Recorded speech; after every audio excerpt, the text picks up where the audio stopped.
Hey, on est de retour en piste pour l'épisode 14 de Top Chrono Ligue 1.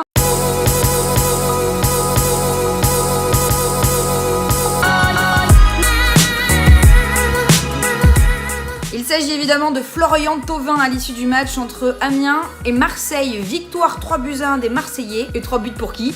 Ah bah si c'est la superstar, c'est évident. 3 buts pour Florian Thauvin. Amiens qui pour la première fois de son histoire recevait un match un dimanche soir a bien joué le coup. Ils ont mené très rapidement 1-0 et ont pas mal bousculé les Marseillais. Oui mais Marseille à qui? Si t'as toujours pas compris, moi je peux rien pour toi. Eh ben Marseille à Florian Thauvin. À lui tout seul, il a mis tout le monde d'accord. C'est le 3e triplé de la carrière du Marseillais. Avec ses 60e, 61e et 62e buts inscrits, Florian Thauvin double André-Pierre Gignac. Il est tout simplement le 2e Marseillais à avoir inscrit le plus de buts au 21e siècle derrière Mamadou Niang. Niang, c'était 71 buts. Mais jusqu'où ira-t-il, Florian? Toujours grâce à Super Florian, Marseille remonte à la 5e place de Ligue 1 Conforama à un petit point de la 3e place. Et petite dédicace, évidemment que j'ai Florian Thauvin dans mon équipe, mon petit gazon. Je sais pas pourquoi, mais je pense que la pote contre qui j'ai joué ce week-end va pas partager la vidéo. C'est le traditionnel sans rancune. Un nul comme on aime entre Montpellier et Rennes, 2 buts partout entre les deux équipes. Et j'avoue, je suis un petit peu émue. Le premier but de la partie a été inscrit par Hatem Ben Arfa. Ok, je suis pas du tout objectif. Bon, enfin, il a quand même marqué le premier but du match. Oui, mais en face, Montpellier avait Andy Delors qui a inscrit un doublé. Lors de ses 8 derniers matchs, ça fait 6 buts, alors qu'auparavant, il était resté 14 matchs consécutifs sans inscrire le moindre but. Toujours histoire de donner des petites stats comme ça, un peu sympa. Oui, mais Rennes a fini par égaliser suite à un penalty transformé par Bourigeaud. La faute à qui? Bah, franchement, on appelle ça un match, excusez-moi l'expression, pas de chatte, pour Paul Lannes. Il n'était pas titulaire, il est rentré à la 66e minute, à la 68e, penalty, pour une faute de Paul Lannes.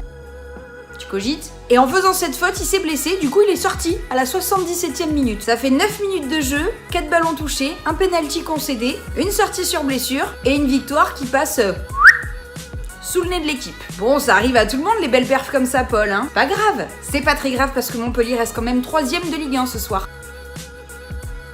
La belle série en cours est pour Nice à l'issue du match entre Nice et Lille. Victoire 2-0 de l'équipe de Patrick Vieira. Et ça nous fait surtout un 4/4. Eh bien oui, 4e victoire consécutive et 4e clean sheet. Ouais, c'est un petit peu de l'anglais. Clean sheet, si t'es pas au courant, ça veut dire pas de but encaissé en gros. Pour arrondir les fins de mois, je donne des cours particuliers. N'hésitez pas. Lille donc qui marque un petit peu le pas et qui a pourtant dominé le début de match. Mais les Niçois s'en sont remis à leur attaquant vedette Mario Balotelli. Non, je déconne. Bon, il a quand même fait une passe décisive pour Saint-Maximin. Et le premier but a été inscrit par Cyprien. Ce soir à Nice Savouré, donc 7e de Ligue 1, tandis que Lille perd sa place de dauphin et même éjecté du podium, ils sont 4e de Ligue 1. Allez les dogs, hein, on garde du mordant. Pas de top la vanne, hein. Comme 113 jours, le nombre de jours que Monaco a attendu avant une nouvelle victoire. À l'issue du match entre Caen et Monaco, victoire 1-0 de Monaco. La première de Thierry Henry. But sur coup franc de Radamel Falcao. Et dans la catégorie stats un petit peu pourrie, à l'époque, Didier Deschamps, lui, en 2001-2002, avait dû attendre 6 journées avant de remporter sa première victoire avec le club du Rocher. Titi, ce qu'on est en train de te dire, c'est que en soi, c'est pas si mal comme départ. Et qui sait, vu que Didier Deschamps a perdu sa chatte, oui, par rapport au bleu, la chatte à Deschamps. On sait jamais, peut-être que la chatte à Deschamps est devenue la chatte à Titi? Bah oui, parce que Monaco a quand même frôlé le drame. En fin de match, Caen a mis un but qui a été refusé par le VAR. Et entre nous, on va se le dire, pour nous, Caen aurait au moins mérité un penalty. Mais Titi, on te laisse quand même savourer. Allez, Monaco est toujours avant-dernier, mais plus qu'à 2 points du premier non relégable. On va pas se mentir, pour une reprise, c'était un petit peu laborieux cette 14e journée de Ligue 1 Conforama. 4 victoires à domicile, 3 matchs nuls et 3 victoires à l'extérieur pour 19 buts au total. On est d'accord avec vous, ça fait pas beaucoup, hein. En plus, on était censé attaquer très fort avec le derby entre Lyon et Saint-Etienne. Victoire 1-0 des Lyonnais. Que retenir de ce derby? Un tir cadré, un but pour Lyon, but de Deneyer. Et si, quand même, un attentat de Raphaël sur M'Vila. Il a pris son petit rouge et il a pas compris. Le mec, il a vu M'Vila arriver, poum!